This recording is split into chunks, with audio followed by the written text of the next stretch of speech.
Now joined by John Currie, AD at Wake Forest. John, thanks for stopping by and hanging out with us for a few minutes. Thanks, Ben. It's great to be down here. We have the newest inductee of the NACDA AD Hall of Fame, Ron Wellman, my mentor, who preceded me for 27 years, that we just recognized just now. It's good stuff. Obviously getting to know Ron and work, obviously after him at Wake. What's that been like? What's it like to see him get honored a little bit tonight? Well, it's really special. Now, I'm not working 27 years like he did, and I'm not working 28 years like Dr. Gene Hooks did before Ron, right? But it's a great reminder as you're here and there's thousands of young athletic administrators. And I spoke to them this morning. You got to remember those who came before you because they worked really hard to put you in the position you're in now.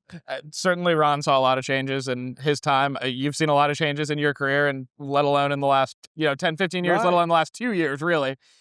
As you look at kind of the landscape, and obviously a lot of conversation this week probably about house settlement and things like that, what, as an athletic director, what's that been like to manage and sort of adjust to in real time? Well, first of all, we got to really recognize our internal counsel and our compliance staffs and our brand new NIL staffs and our rev share cap people and our front office people, because they've had to stand up a whole new apparatus inside our athletic programs over the last year. It's taken tremendous cooperation. We're lucky at Wake Forest that our board of trustees, our president, Susan Wente, last summer, we spent a ton of time on it so we could get to the position now. We've kind of stood this apparatus up. It's time to go. With that, obviously now it's, to your point, go time, right? We've got this thing in place. Judge Wilkins signs off on the house settlement. What are some of the things that you're monitoring as this gets put into action? Or maybe what are some of the things that you're either, really two things, monitoring and then maybe have questions about? Right. Well, I think a big ongoing effort is still going to be educating our constituencies, because we still have so many wild ideas and wild rumors about what's true and what isn't true. And then there's plenty of people, you and I kind of live in an echo chamber. Everybody talks about this all the time, but there's still plenty of our constituents that really don't know what this is about. They've never heard of it. And if they have heard of it, they don't know what it's about. And so how it affects our programs, how it affects our student athletes, benefits our student athletes in many regards. But there's a lot more to it than people realize. And so as our staffs have been doing their regular jobs over the last year, putting on events, academic counseling, whatever, then we've also been standing up this apparatus. So the education part is ongoing. With that, obviously there's new components to this, whether it's the clearinghouse or a new governance structure that has long sort of landed with the NCAA. It's a little bit shifted away. What, as you look toward some of those things and those pieces of this, I guess, what are you, as an athletic director and maybe looking at the ecosystem at large, what are some of the things that you want to see out of those structures, and what would you like to see from the ecosystem as it evolves? Well, I'm optimistic, right? It's a time for optimism. And we got the note, the emails on Friday night, I was out to dinner with a bunch of friends and they start banging through, right? 10 o'clock at night or whatever it is.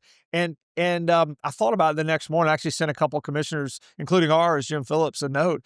It's a really unbelievable thing that a bunch of different people from around the country have come together to create what was created, and all the stuff starts filtering through with the website for the CSC and the new appointment and then the different processes and NIL go. So I hope and I believe that people will give it a chance, right?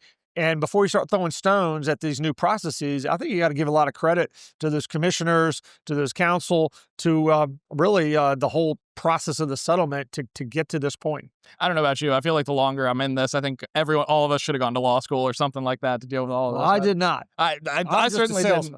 I just tell the story. And obviously the legal stuff is very complicated, and also really important right now. But let's turn to what you guys are doing on campus. Obviously, you guys are working on mixed use development.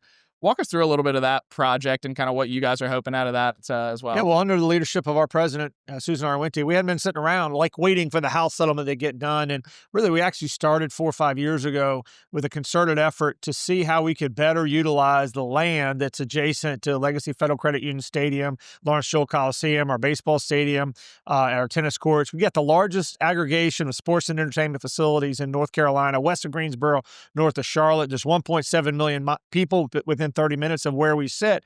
And so we partnered with Carter USA and Front Street Capital, and we've launched The Grounds, which is really a Winston-Salem community project that happens to be, on this land, that's vacant land we've had for a long time.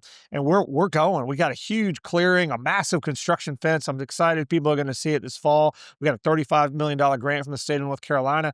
The first phase really results in a $1.2 billion economic impact to our community, and definitely will add to what we aspire to, which is the best fan experience in North Carolina. To that end, I mean, do you have a sense of how much, I guess, you guys will be able to generate revenue-wise off of this? I mean, certainly there's other pieces to this beyond Wake, but I mean, how much? Well, currently we have a bunch of land that generates zero revenue. It's paid for because we own it, right? But it generates zero low, and we're talking about 100 acres of land, generates zero revenue. There's no activity on it that generates any tax revenue for the community. So again, the impact is $1 billion of economic impact. Now, there's a lot of infrastructure work to go into that. We'll have a retail village of about 50,000 square feet. We've got a 100,000 square foot office tenant already assigned. We'll have a bunch of condominiums and townhomes, 500 residential units. And ultimately, there's already great activity in the surrounding area to really boost the whole area. As we look toward, whether it's, we hear a lot about mixed-use developments, we hear a lot about the house settlement, we hear about, there's so much going on in this ecosystem right now. Right. What are some of the things as an AD you're kind of monitoring or watching or looking for as this space does really continue to evolve by the day? Well, one of the elements we have is that the contributors, the people that buy tickets, make contributions, invest in endowments, whatever it is, that's still a massively important aspect of our enterprise from a support standpoint, providing all these opportunities for our institutions and our student athletes. And so one of the things we got to do is that communication, right? We got to have that communication so people understand why this is good for the enterprise, why this is good for college athletics. And so that's a really important endeavor ongoing. Again, John Currie, AD at Wake Forest. John, thanks so much for stopping by. We appreciate you making a few minutes. Appreciate it.